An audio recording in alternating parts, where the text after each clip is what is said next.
ये क्लास 11 का बहुत ही महत्वपूर्ण प्रश्न है जो गुरुत्वाकर्षण बल से रिलेटेड है। क्वेश्चन में देखिए क्या कह रहा है, यदि दो वस्तुओं के बीच की दूरी को आधा कर दिया जाए तो उनके बीच लगने वाले गुरुत्वाकर्षण बल पर क्या प्रभाव पड़ेगा।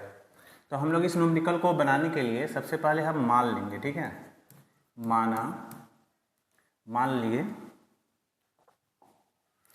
मान लिए कि दो वस्तु है, एक वस्तु A मान लिए और एक वस्तु इस जगह मान लिए हम लोग B।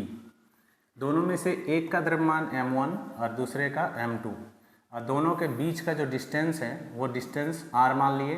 तो दोनों के बीच जो गुरुत्वाकर्षण बल लगेगा उसको हम लोग F मान लेंगे। तो गुरुत्वाकर्षण बल के सार्वत्रिक नियम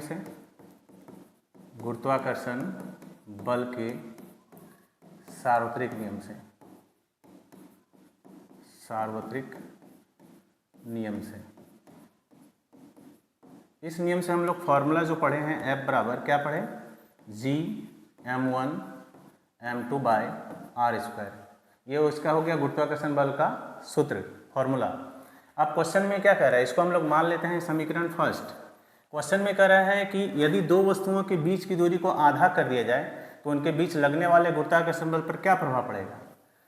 तो इसकी दूरी को हम आधा कर दें प्रश्न में जो है नई दूरी जो होगी, नई दूरी जो नया डिस्टेंस हम लोग लेंगे, नई दूरी क्या ले लेंगे r डैश। तो इसका r का क्या होगा, दूरी का आधा होगा।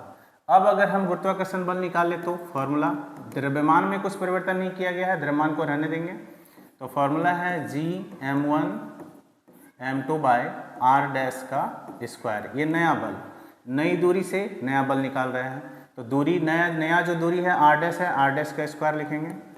फिर यहाँ लिखेंगे G m1 m2, r dash का मान क्या हो जाएगा r बाय 2 का स्क्वायर। फिर हम लोग लिखेंगे G m1 m2, नीचे हो जाएगा r स्क्वायर बाय 4। अब हम लोग क्या करेंगे, 4 को ऊपर ले जाएंगे। तो G m1 m2 by r square और इंटू हो जाएगा 4, ठीक है। अब यहाँ पे देख रहे हैं हम लोग, ये जो पूरा का पूरा जो ये मान देख रहे हैं ये नया बल है और ये जो है देख रहे हैं, देखिए समीकरण फर्स्ट से मैच कर रहा है। तो यहाँ हम लोग लिख लेंगे क्या, समीकरण फर्स्ट से क्या होगा, F डैश बराबर F गुना 4। इसका मतलब क्या हुआ कि पहले वाले बल का क्या हो जाएगा 4 गुना, नहीं, यानी कि अगर हम दो वस्तुओं के बीच की दूरी को आधी कर दिए, यानी कि द्रव्यमान को नहीं बदले, केवल दूरी को आधा कर दिए, तो बल 4 गुना हो गया, ठीक है। इससे क्या पता चलता है, इससे पता चलता है कि इसके दो वस्तुओं के बीच जो गुरुत्वाकर्षण बल है दूरी के वर्ग के व्युत्क्रमणुपाती होता है। नहीं, दूरी का व्युत्क्रमणुपाती का क्या मतलब, अगर दूरी कम हो जाएगी तो बल बढ़ जाएगा, यही कारण है।